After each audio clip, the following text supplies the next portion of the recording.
Under the eerie moonlight, an abandoned house stood desolately on a secluded hill in the town of Black Hollow, Maine. The locals called it the Redgrave house, named after the family who had lived there more than 50 years ago.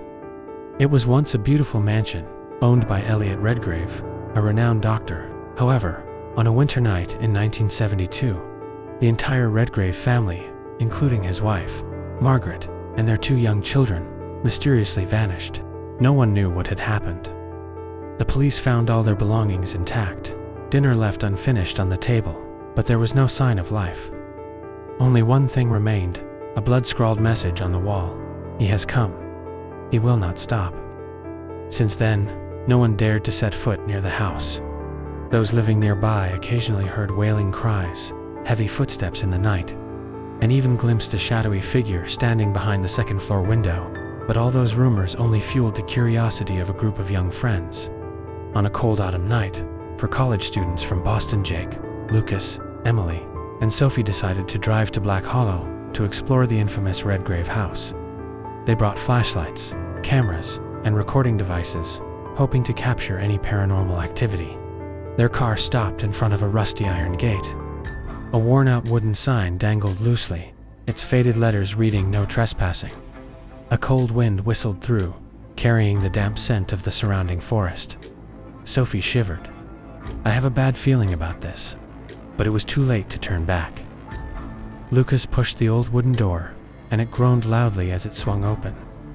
Inside, darkness engulfed them, and the air was thick with the stench of mold, mixed with something metallic. The old paintings on the walls remained, but the eyes of the figures seemed to follow their every move. "It's just your imagination," Jake reassured the group, though he too felt the unease creeping in. As they ventured deeper into the house, the large grandfather clock in the living room suddenly chimed, even though its hands had stopped moving years ago. The time read 3:13 a.m., the exact moment the Redgrave family had mysteriously vanished, according to the legend. Lucas laughed nervously, trying to brush off the tension. Probably just rats messing with the gears. At that moment, a sound echoed from the second floor, the slow dragging footsteps of something heavy on the wooden floor. Emily clutched Sophie's hand. "There's someone up there." Jake swallowed hard. "We need to check it out." They cautiously ascended the creaky staircase, each step producing an eerie groan. A chilling gust of wind blew through the hallway, despite all the windows being tightly shut. A portrait of a man hanging on the wall suddenly fell, its glass shattering. When Sophie bent down to pick it up, her face turned pale. The man's eyes in the painting were gone, leaving behind 2 hollow, black voids. The house seemed to awaken. The walls trembled slightly, and whispers filled the air. A door at the end of the hallway creaked open on its own, revealing a dust-covered bedroom with an unmade bed, as if someone had just left.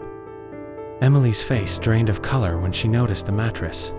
There were fresh indentations, as if someone had been sitting there just moments ago. Suddenly, Jake gasped, his mouth agape. "Oh God, look at the mirror." They turned. In the large mirror hanging on the wall, Lucas's reflection did not mimic his movements. Sophie screamed as the reflection smiled a twisted, unnatural grin. Then, a pale hand reached out from inside the mirror, grabbing Lucas by the wrist. He shrieked, struggling, but was yanked forcefully into the glass. Only his reflection remained stepping out of the mirror.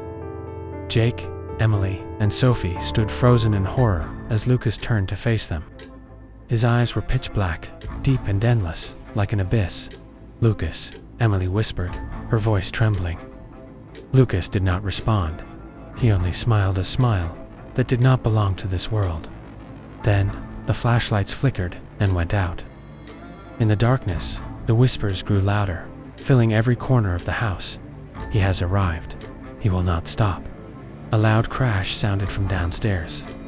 One of the doors slammed shut with such force that shards of broken glass scattered across the floor.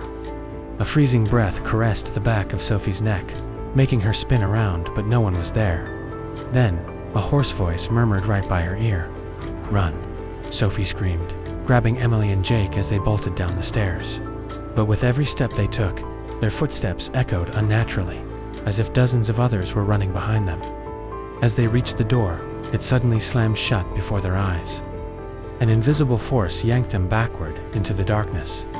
The next morning, the Black Hollow police received a call from a nearby resident, reporting distant screams coming from the Redgrave house. When officers arrived, the house stood eerily silent. They found the student's car still parked outside the gate, but there was no trace of anyone inside. The front door was wide open, yet everything inside was covered in dust, as if no one had set foot there in years. In the living room, a camera lay on the floor. The officers played back the final footage. The image was distorted, but it showed the 4 friends standing in front of the mirror. Then, Lucas was pulled inside. The screen glitched into darkness. When the footage resumed, only 3 remained, but something was wrong. Their eyes were pure black, their mouths curled into unnatural grins. The video ended with a raspy whisper, so close it felt like it was speaking directly to the viewer. "Now it's your turn." One of the officers shuddered and turned toward the large mirror hanging on the wall. In its reflection, 4 shadowy figures stood, and they were smiling.